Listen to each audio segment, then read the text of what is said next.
Hello, my beautiful IU. This is Marc Mangus again, the digital shaman, and I have a very special guest today, Jeremy Chenvert, who's a fellow shamanic practitioner. And we're talking about shamanic practice and its effect or energy work's effect on PTSD and stress disorders and anxiety, kind of the whole host of it. And Jeremy's got some very personal experience with all this, and this is kind of his medicine, as we say in our circles, and what he's bringing to the world as healing work. So, Jeremy, why don't you introduce us to um, who you are and how you came to this work and Yep. kind of how you approach it? All right, yeah, my name is Jeremy Chemvert. I'm the owner practitioner at Pacific Northwest Shamanic Healing, and I do try to specialize more in the PTSD field and trauma. Uh, Reason for that being was I am a veteran. I was in the Army for 8 years. I got out around 2012, and I didn't realize at the time that I had PTSD, or I didn't want to admit it. Let's put it that way. Because I was one of those, I didn't feel that what I went through was enough to warrant me having PTSD. I wasn't shot, I wasn't blown up. Everything when I would go out on missions would happen right before me or right after me, but it was never to my vehicle, it was never to me. And so I had that mindset of, well, it didn't happen to me, so I can't have PTSD. I didn't suffer any trauma. And it really was me getting out of the military a couple months after coming back from Afghanistan. That's when my contract ended.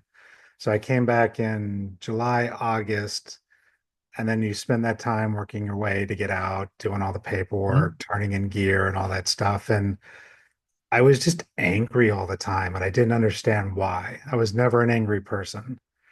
Like I was broken a little bit with my shoulder and my back, but that was mostly from constant physical labor and like moving stuff. I used to have to take equipment onto helicopters when I was downrange and then fly it to another base to get it repaired and then fly it back to another base to drop it off.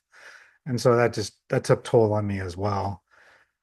But again, nothing, I wasn't blown up. I wasn't shot. So I didn't think it was bad enough. And so that led me down this path of, well, what can I do? And I still didn't want to admit it for a while. And it wasn't until I'm not happy that it happened, but it's my wife and I were getting into an argument and I just got so mad. I just wanted to hit something and I didn't want to hit her and I didn't want to hit my newborn. So it's like I literally just punched a hole in the wall. I was Yeah. just so angry. I just punched right through the drywall. I'm lucky there wasn't a stud there and broke my hand. And then from there, I was like, oh, I need to do something. And so I went to the VA and I was like, look, I got to get looked at. Something's going on. I don't know what it is. And the first question is, are you going to hurt yourself? It's like, I don't plan on it, Mhm. but something needs to change. I don't know Yeah. what to do. And they're like, well, here, take these pills. And then we have group therapy talk. I think at the time it was like Tuesdays at 1 o'clock. I just got out of the military. I just got a job. I can't just leave work to go to a group session at 1 o'clock in the afternoon. And some of this might have changed now, but at that time, that was the only option. Mhm. And so I took the pills for a little bit, but they just numb you. Like they don't fix anything. They don't make it go away. They just numb you. And then when you do explode, it's even more violent than what it Yeah. was if I wasn't taking the pills. So then I stopped taking the pills. I was like, I can't do this anymore. I didn't care about anything. I didn't want to get up. I didn't want to do anything. Mhm. And so I went to a psychiatrist when I was getting out. You have to go and, claim your disability and stuff like that. So one of those processes was I had to talk to a shrink to see how bad my PTSD really was. And the guy was like, well, you have minor PTSD, so we really can't do anything for you. And then he just told me straight up, he's like, look, there's a lot of evidence for it. There's a lot of medical research being done on it, but I can't officially tell you this. He's like, if you just smoke a little bit of marijuana each day, it'll help rewire your synapses and kind of let things grow again, and it rewires the brain. I'm like, all right, I used to do that when I was younger. Mhm. So, and then I started doing that, but I wasn't doing it every day, all day. It was just at night. Mhm. It was the kids would go to bed, we'd clean up everything, I'd smoke a bowl, and then I would just sit on the couch, be really stupid, eat a bunch of food, and not be happy with myself. But I Mhm. wasn't angry anymore. Right. And I did this for God, 5, 6 years. Mhm. And then that was getting too much because now I gained more weight. My body was hurting even more from the food I was eating. Mhm. My shoulder was all messed up with the inflammation. I wasn't taking care of myself, but I was functioning. I was working, I was driving, I was making good money, taking care of everything. So again, I was like, all right, I guess this is my life now. This is it. This is what I'm Mhm. doing. And then at some point, my wife, she did something called the Landmark Forum. And so it's kind of Mhm. shamanic in its own way. So Mhm. basically, you learn your stories. Mhm. And so everyone has these stories from basically when they're born to about 16, 17. You have three main key moments in your life that define you. Mhm. And I started going down that path, but it still wasn't enough for me. I still wasn't getting what I needed. I identified some things, but it didn't fully help me identify. I was still getting those anger outbursts. I was still getting not happy with myself. And a lot of that was stemming from smoking weed every day too. But my life just wasn't complete. It didn't feel like it was where I needed to be, where I should be. And then at some point, my wife and I, it was getting more rockier. We were almost got a divorce, basically, is Mhm. what it was. We were fighting Mhm. all the time. None of our friends knew that because outside of home, we were happy and everybody thought we were great. But at home, we were just getting in more fights because what I was doing wasn't working anymore. And then going to the forum was unlocking more stuff that I needed to address.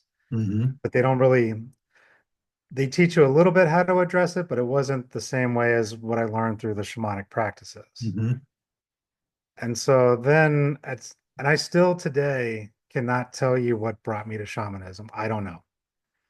But at some point, all my Facebook ads were showing shamanic teachers and shamanic classes. My Amazon book reviews were showing me shamanic books. Like I was Yeah. getting drumming tracks, like all this stuff just kept coming up to me.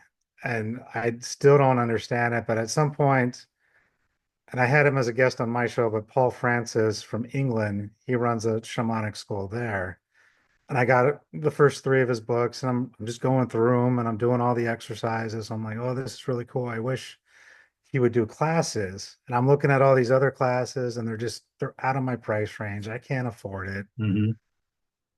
I'm still stuck in that mindset of this isn't going to work. I'm not going to Right. spend this kind of money. Why am I doing that? I'm not going to put my family in jeopardy by going into debt. Like, I'm not going to do it. And then I found out that he does teach core shamanism, and it was like $100 for an intro class. Mhm. I was like, I can do that. And that just shifted everything. Mhm. I met my power animal, I met my human spirit guides. I'm understanding things, I'm doing soul retrieval work.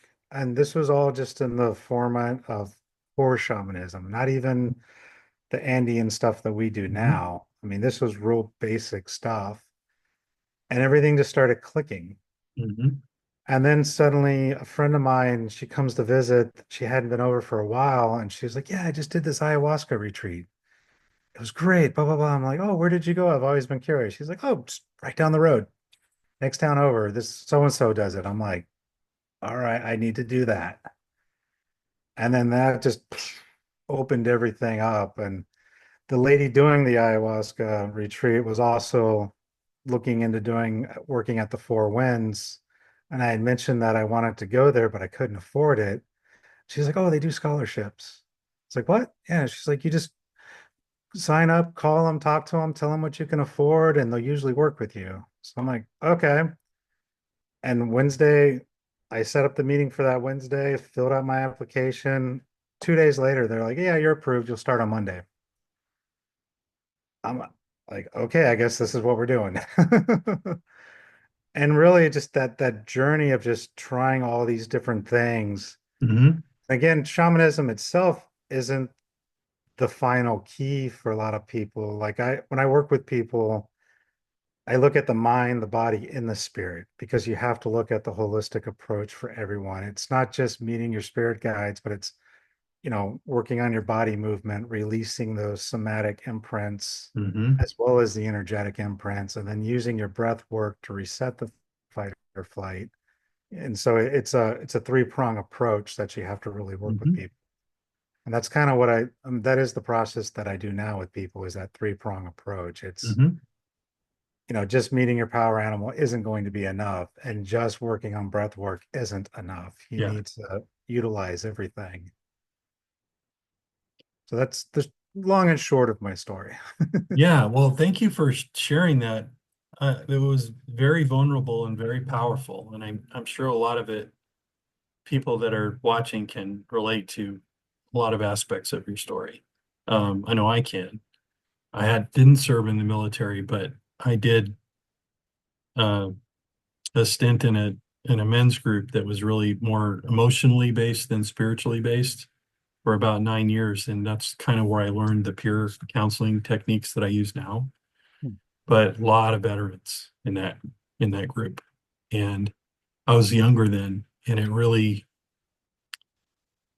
I won't say shocked. Their story shocked me, but it was it made it very poignant what veterans go through. Put it that way.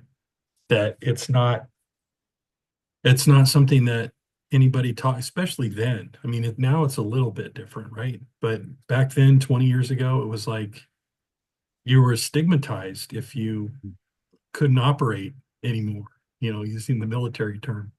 And, they teach you how to operate in this 3 foot field of awareness around you, right? So that you know exactly what you're doing, you know exactly what your buddy next to you is doing. And that doesn't work so well when you come back. No. And even now it's still that way. You have to compartmentalize what's going on Yeah. or you can't function. You just have to. I mean, one example was I was on mission through Mosul and we were convoy security and I'm a E2, E3 at the time, low rank and I'm just driving the truck and I'm a computer guy. So that's even the other thing is like it's not really my job to go out and kick in doors, but every now and then you just got to go and that's Right. fine. And I'm driving the front truck, and before us we have a scout truck.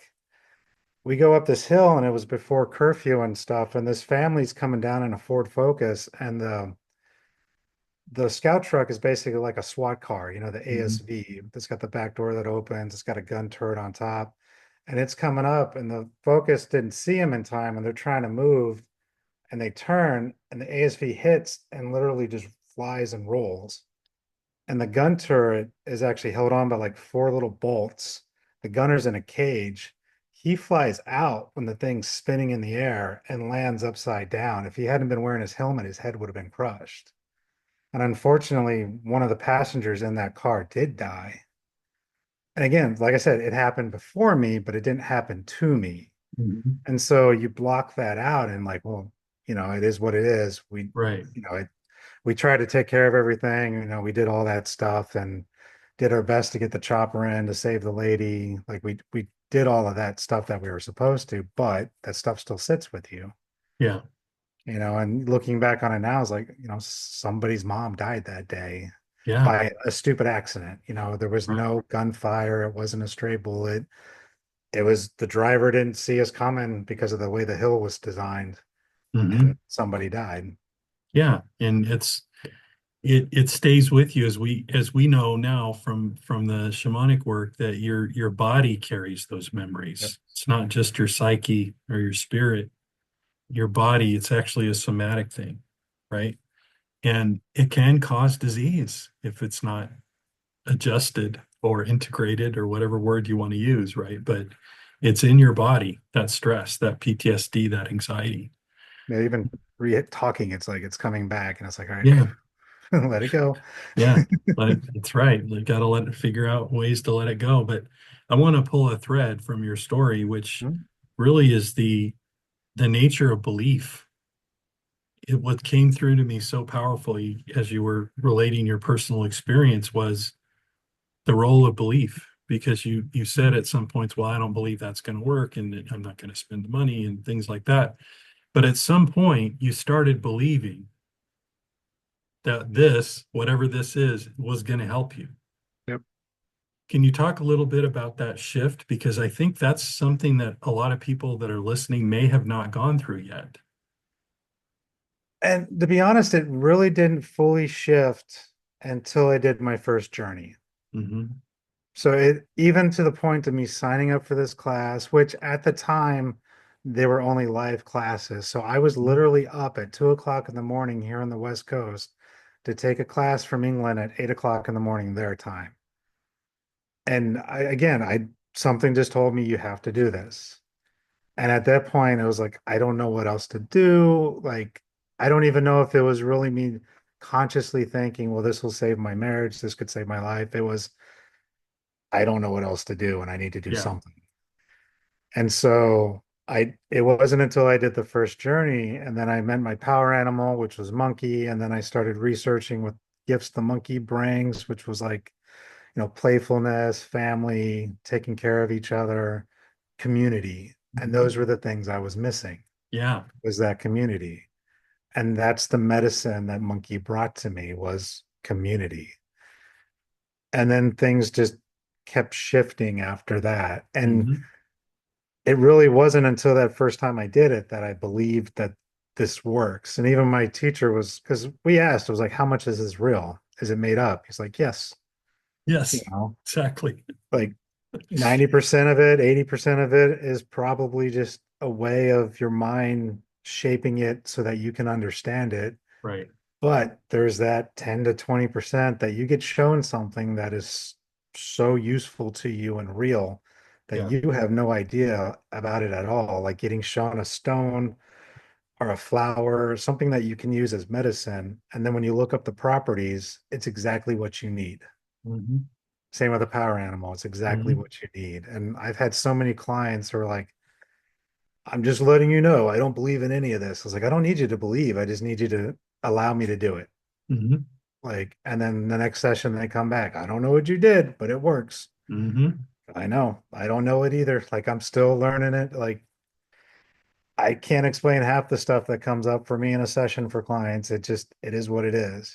You just got Yeah, to let it that's happen. where we just have to trust and surrender to the process, right? As long as they can do that to some degree, then they can experience it. Yep.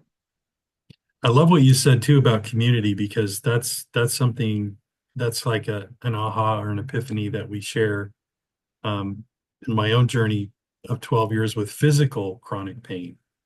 Um, when you're in that much pain, physical or mental, the last thing you want to do is be around people. Yep.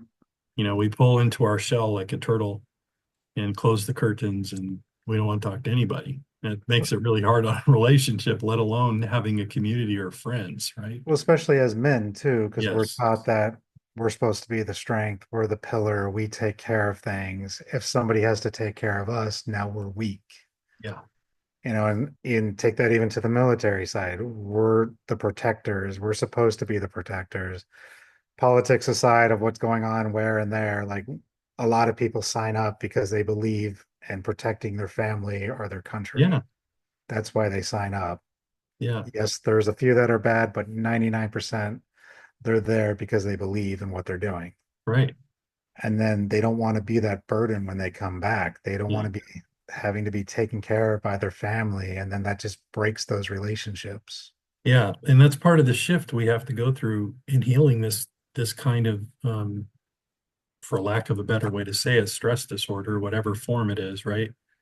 Is to understand that spirit had this in mind. This is all happening for us individually, right? Because without that catalyst, we don't transform. So the choice is always there, right? The choice is I can wallow in it and I can reinforce the pattern and I can, struggle and punch holes in walls and take on addictions and things like that, which is super common, right? Or I can realize that this is catalyst. This is a bundle of lessons for me to take on and become somebody else, become a healed version of who I am now, right? Yeah, exactly. The trauma, the PTSD, I mean, the way I look at it is you can have trauma without PTSD, but you can't have PTSD without the trauma. Yeah. It all goes together. And trauma is such a it's a perceived notion because again, I didn't perceive it as being trauma, but I could tell you my story and you're like, dude, you went through some crap. And it's Yeah. like, it doesn't seem like it to me because I've heard Hmm. worse. Right, right, right. So trauma is very perceptive, and it's understanding that, yeah, you might not feel it's that bad, but if your life isn't where it needs to be, what can you do about it? Because no Yeah, one can help you unless you help yourself first, right. even if it's that first step of asking for help. Yeah. And that's the thing that a lot of people forget. They don't know how to do it, or Mhm. they push people away so far that now they're afraid to ask for help. Right. And then it's those who live with someone like that, they also need to see the other side of just because they're asking for help doesn't mean they need to tell you what they went through just yet. Hmm. You just need to help them where they need it and understand when they're ready to talk to you that Hmm. they will, because you're not going to fully understand it right away unless you've Yeah. been there. Like nobody understands driving through IED Alley on Hershey Highway and going through Baghdad unless you've been there. Yeah. You don't know what Well, it's like. and sharing it in its full expression could be traumatizing for the person who's trying to help you. Yeah, exactly. So yeah, it's asking for help. I love that. And it's the asking for help that is not modeled for us as men. We have to figure out our own way to that, right? And understand that it's not weak. And what we learn in the shamanic medicine is that our wounds are our power, not only for our own transformation, but that's what connects us to other people who are wounded. And that's the catalyst for that transformation. So totally has shifted my thinking around being wounded and being Yep. on the journey of the wounded healer, really. The most powerful healers are the ones that have had or are still healing, had the wounds, right? Yep. So yeah, that's amazing. And the community thing, that's a real recent one for me because I was in pain and isolating myself for so long. And now I feel like a completely different person because I'm in community and everything I'm doing is in community. All the work that I do, or at least I try to be Yeah. inclusive and bring people in.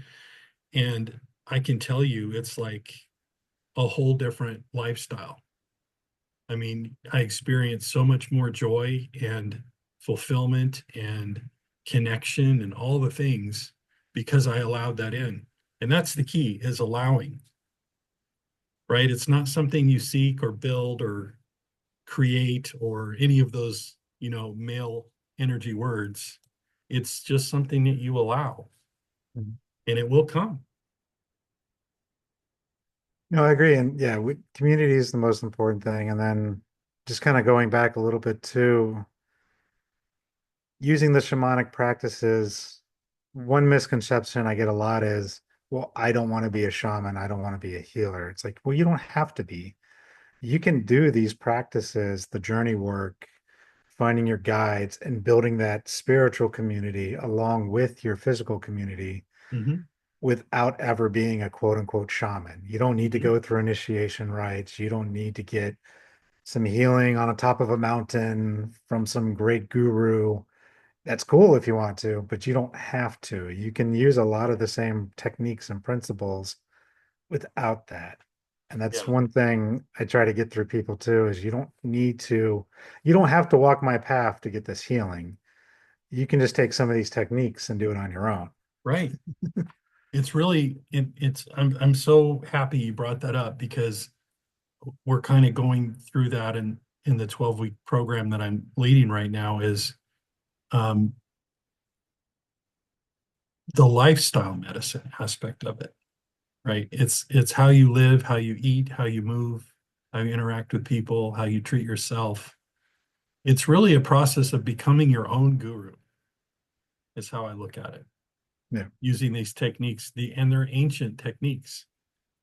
And a lot of the body and for lack of a better term, psychology of this work um, is being proven out by cutting edge science now, whether it's quantum healing or positive psychology or some of the food science stuff that I'm really close to because of my own journey.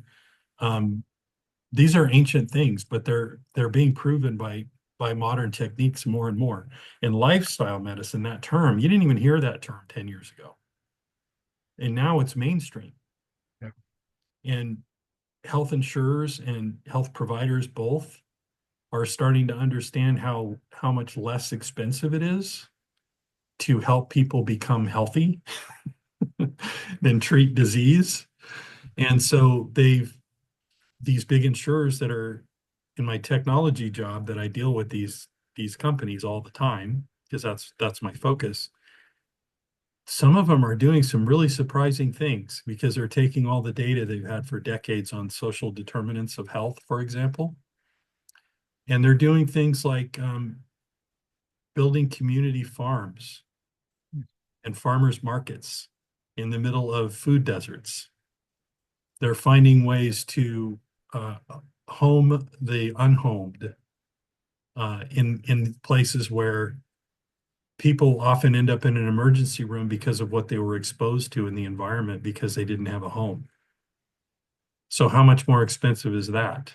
Yeah. So it's just some of it seems like common sense, but I think we get so caught up in the way things are and how it applies to us personally that we don't take that step of really reclaiming our sovereignty.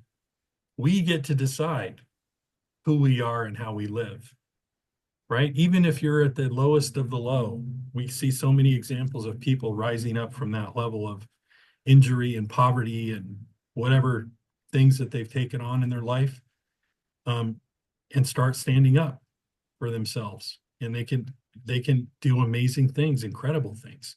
So to me, it's like I love what you said about, yeah, you don't have to be a shaman, but what you do have to do is believe that anything is possible. Yep. And what I share a lot with when I tell my story is at one point I had to believe that okay, I'm putting everything on the table. Everything is open to change. I don't have any sacred cows in my life because things are so bad right now that I'm either going to have to choose to check in or check out. And checking in looks like this. Everything can change. Hmm. But people are encouraged throughout their life to look at things in a very compartmentalized way. I have a problem, I need a solution. And what we learned in the lineage teachings is about Eine, about harmony and reciprocity in all things, including yourself, how you feel about yourself. And that changes the game. Once you realize you don't have a XYZ fill in the blank problem, you have an Eine problem. You're not in harmony. So how do you change your life so that you can be closer to being in harmony? Yeah.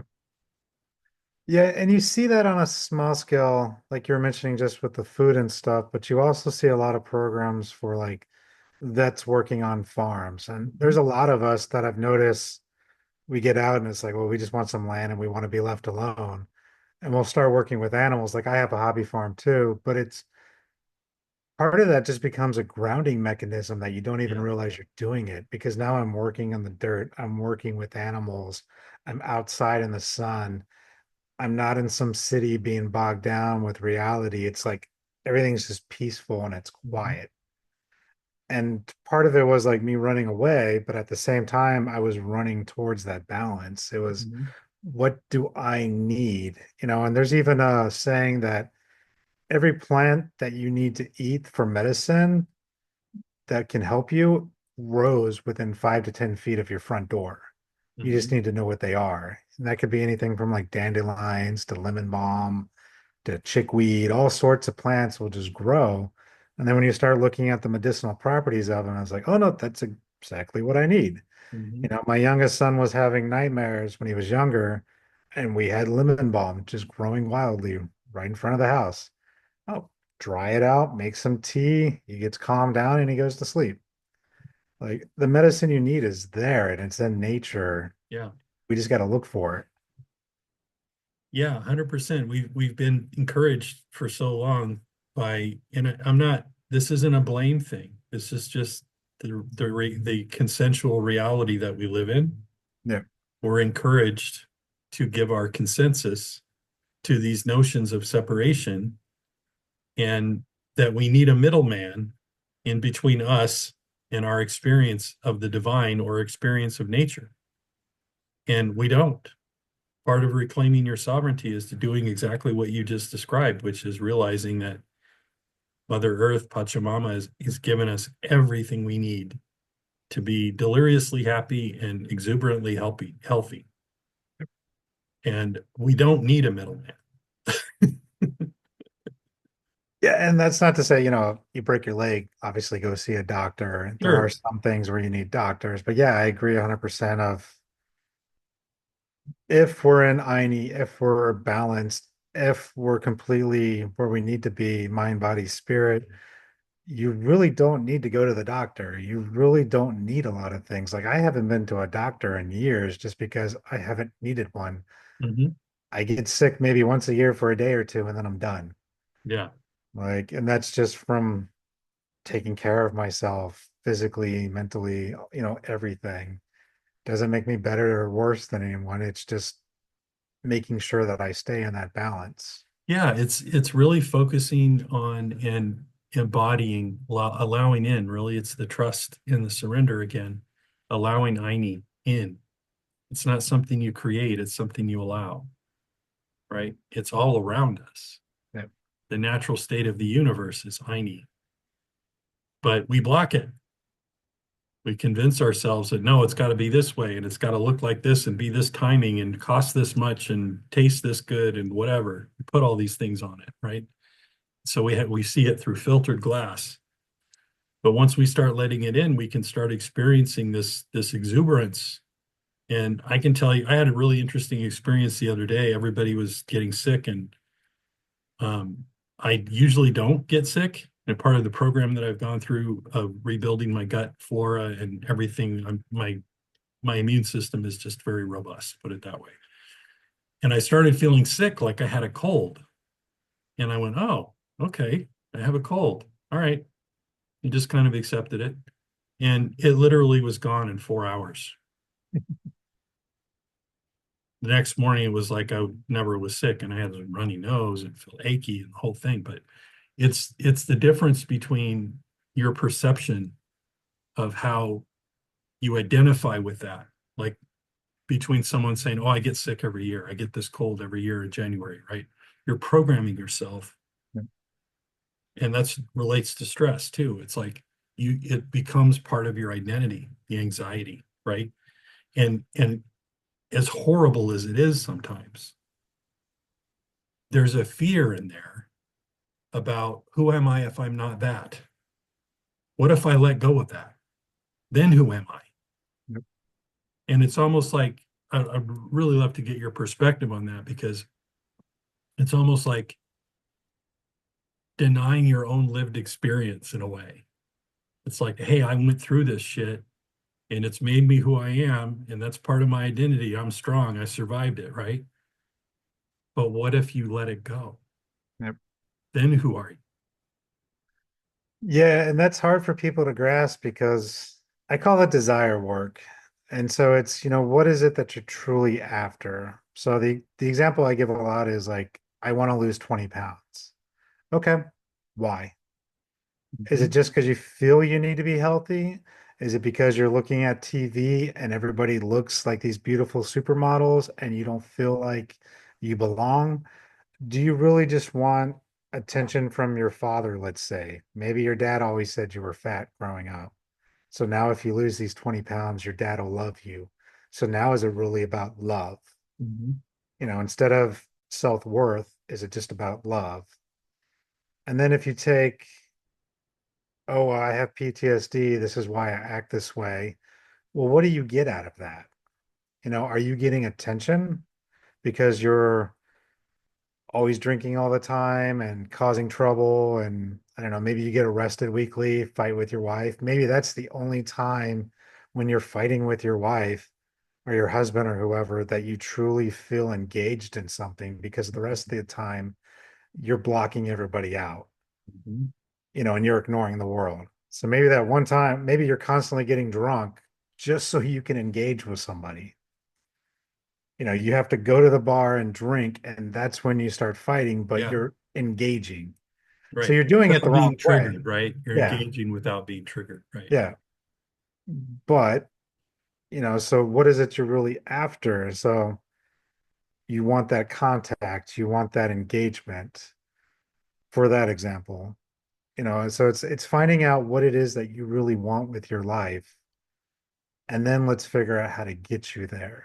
Hmm. So it's getting out of that victim triangle, Hmm. being the victim, and then what is it, the observer, and then I forget right now off the top of my head. The oppressor, the victim, and the savior. There you go. Yeah. And so getting out of that triangle and not being any of them, and just being you, finding out Mhm. what it is that you want with your life.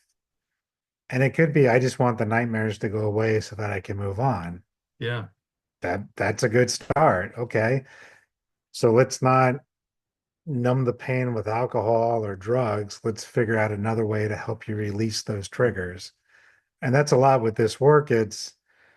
I can't erase the past for you, but we Hmm. can reset how you react to it. Hmm. So what happened happened. That's never going to change, but we'll identify the triggers to it, clear those triggers, and allow you to start fresh. So now you get to choose how you react. So, for example, I had a hard time with loud noises. I couldn't do New Year's Eve anymore. When I was younger, I could do it all the time. And then once I started clearing out those triggers, last year, 4th of July, I'm out there holding a Roman candle with my 9-year-old son, just shooting them off and having a good old time because I cleared those triggers and I worked on that. It's Hmm. like, what is it that's really holding me back? And it's Hmm. identifying those. And sometimes we don't know, and that's fine too. It's really we just focus on what the outcome. What is it that you truly want? And now let's work on clearing anything that's holding you back with that. As well as resetting the fight or flight, which for some people who don't know, um, take a rabbit. A rabbit's out there in nature, just minding its own business. Suddenly a cat tries to grab it, eat it, catch it. Rabbit gets away, and you'll watch the rabbit, and the heartbeat's just super fast, just going like crazy, just going nuts, and he's all looking around, checking for that cat. But suddenly you'll notice the rabbit just stops and Hmm. it just resets and it just goes back to its regular heartbeat, Right. acts like nothing happened. And then it just pops off like everything's fine and it almost didn't get killed. We as humans can't do that. Well, we can, but we have to learn how to do it. Right. And so we've forgotten how to do it, I guess is the right way to say it. Yeah. And Yeah. I it's, think there's an element of biology there that we have left behind because of our higher brain yep, growing, right? And it's not all sunshine and roses to have that higher brain. And that's one of the sacrifices I think we made along the evolutionary path somewhere, is that we can't just automatically reset anymore. yep, Now it's a cognitive thing. It's not a physical and emotional thing, right? It's we have to bring all three together, mind, body, spirit, like you were saying, to let it go. I think I'm recalling now some of these deep conversations I had when I was doing this peer counseling for several years, and I keep getting memories of veterans that were struggling with these stress and anxiety disorders too, that talked about blaming and shaming themselves. mhm, Like I can't, like you were saying earlier, I'm a man, I'm supposed to be strong, and they have this conception of what a man is, right? That's a complete story. And it may have come from a consensual reality or from a strong male figure in their life, but a lot of them shared a very similar view of what it means to be a man. And part of that is that you can't be vulnerable. And so if you took this stress disorder on, then you must be weak. Yep. And what we know, I think, is that even if you just look at the somatic aspect of it, that it's in your body and you're not even engaging with the emotion or the spirit, that happened to you. It's just like getting your leg broken or getting a concussion, or it's an injury. It happened to you. You can't just decide that you're weak because it happened to you. Would you decide that if you were in a car accident that wasn't your fault? Or, you're riding your bike and you fell off a cliff? I mean, it's the same thing in my view now, right? And I think a lot of men that are at the early stages of awakening still really struggle with that blame shame spiral. Yeah, I mean, it's multifaceted too, because it's, well, I survived when he didn't, Yeah. or this happened, this happened to other people, but it didn't happen to me. That was my thing. Mm, And then it's, in that fight or flight response, like you said, it compounds and it compounds and it compounds. And so now it might have been one small thing that triggered it, but it never got reset. And then now another thing and another thing and another thing. And it just builds, builds, and builds. And then now you're out of the military and you're getting triggered again. Now it's loud noises. Now it's going even further. right. Car backfires, you're going nuts again. A gunshot goes off in the distance, it's going off again. Nightmares, it's going off again. Hmm.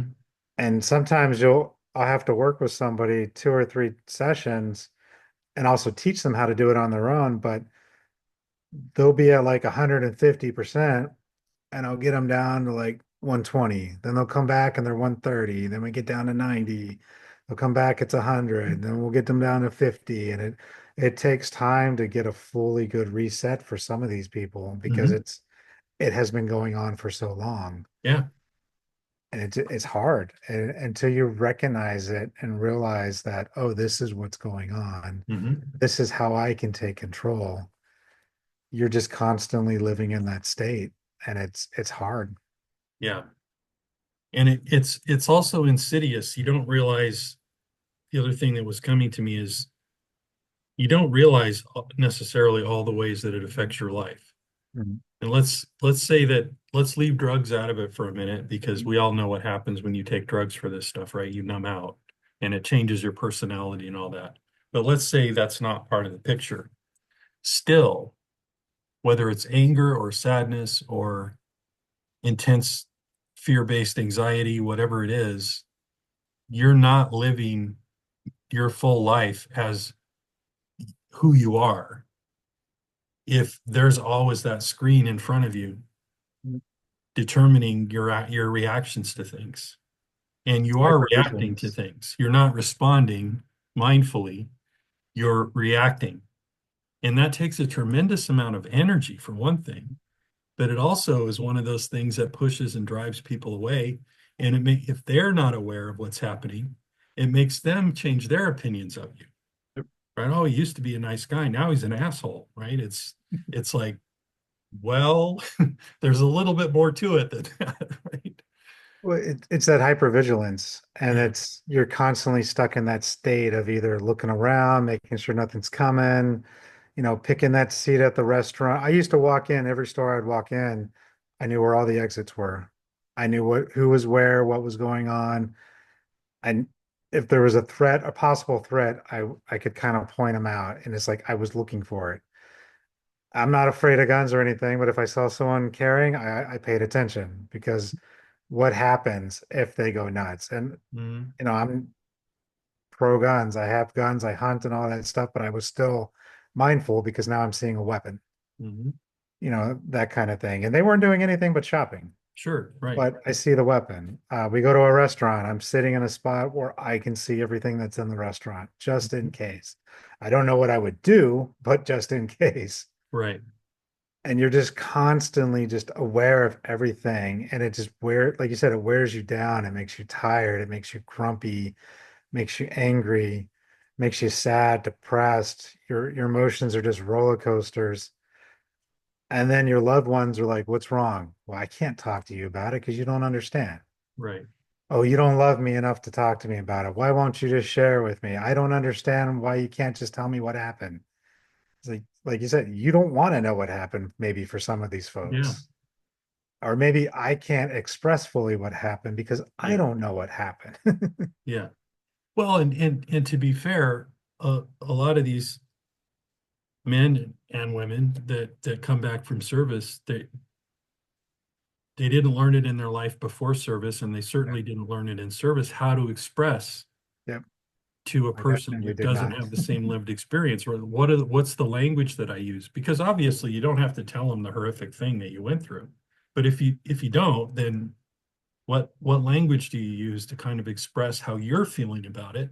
Yep. And you don't really want to get in touch with your feelings if you're constantly being triggered. So it's like this cycle. You just want to push it down, forget about it, move on.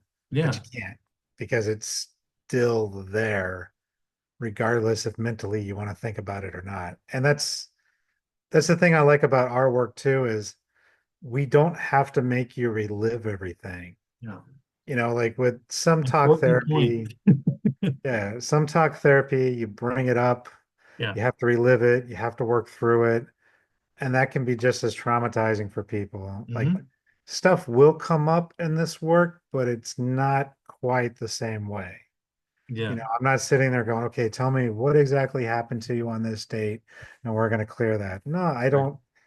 I tell people I don't care. Like, tell me where you want to be, and Hmm. let's work on clearing whatever's blocking you from getting there. Yeah. That was a powerful, I remember when we were learning that, that was really powerful for me too, is the story is mildly interesting, but we go after the energy. Yep. And when we do something like a decoupling for resetting the fight or flight response, it's really kind of about like what you were saying. Where do you want to be? And what are you feeling in your body right now? Mhm. And starting to peel that away and let people understand that they can let that go through this technique, right? It's one of the simpler things we learned, but one of the most powerful things we learned.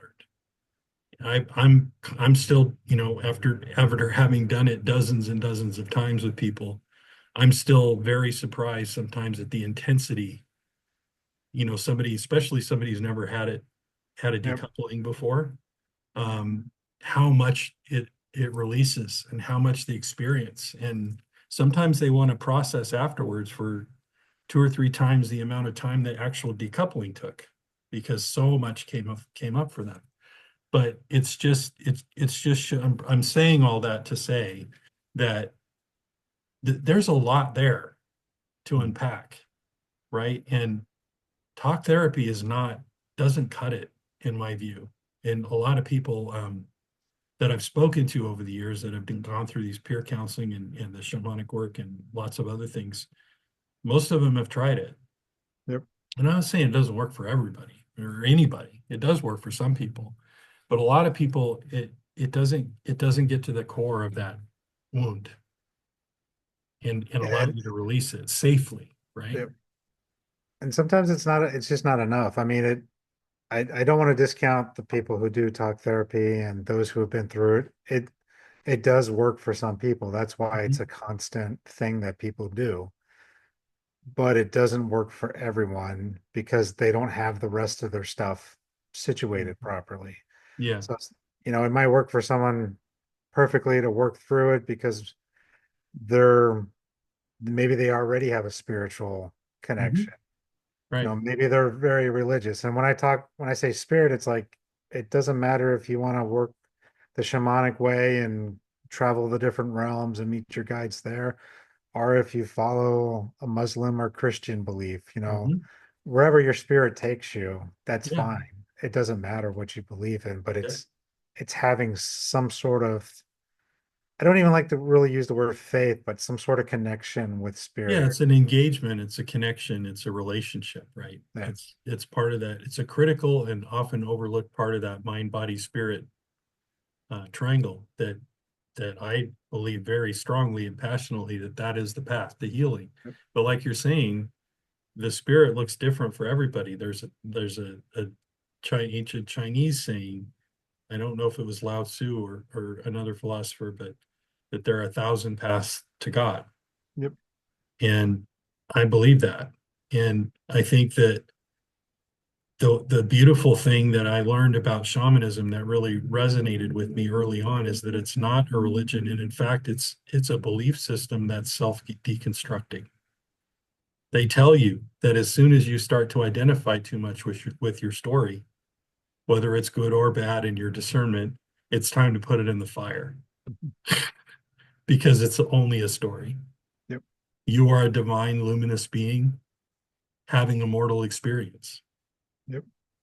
And anything that is not divine and luminous and joy and love is distortion. So you can let it go and you can tell yourself a new story. Yeah. I mean, that's the biggest challenge, but yeah, it's definitely it can be done, and it is, you can get there. It just takes time. Yeah. But as long as you're willing to put in the work and do it, it's a great process. And it Yeah. definitely helped me. And even from the shamanic side, I would say too, because sometimes, we deal with attachments and Mhm. intrusions. So it's sometimes after that trauma, things get attached to people, and then that's our job too, is to clear them out Mhm. so that you can get more healing too. And I had that as for myself, was I picked up a fire elemental, and that was also burning on my anger and making me angrier. Mhm. And I didn't know that. I didn't know anything about this stuff. Mhm. I was always logical working in IT. You Yeah. know, you told me I'd be doing this 10 years ago, I'd have thought you were crazy. Yeah.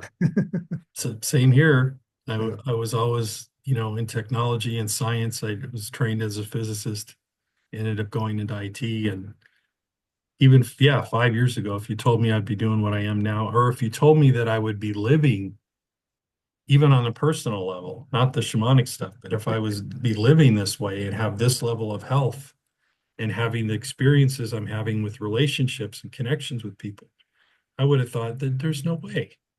I'm so far away from that that it's not possible. So I think both of us are saying to the people that are watching, it is possible. Yep. And it starts with believing it's possible. Everything else will come, but you have to be willing to let go of the things that no longer serve you, no matter what they are. Like I was saying before, no sacred cows. If you want to heal, you Yep. put it all on the table to be examined. And it shifts because the work you do on yourself will ultimately shift everybody else around you without you Yeah, even trying. So you don't need to worry about, oh, I worked on myself. Now I need to go help grandma, or now I need to go help my dad. It's no, just continue to work on yourself. yeah. We have a saying in our lineage too. It's the work we do on ourselves today will help 7 generations ahead of us and behind us Right. without even trying. We're not even focused on working on them or doing anything with them. We're working on ourselves, and it just changes everything around you. You'll find more people who align with you come into your circle. The Mm-hmm. ones who have been holding you back will leave your circle, and maybe they'll come back around again when they're Yeah, ready. And right. that's fine. You'll learn this process of non-attachment. You're not getting Mm-hmm. fixated on the outcome. You're just letting it happen, letting the flow, letting things go to where they need to go. And it's such a nicer process.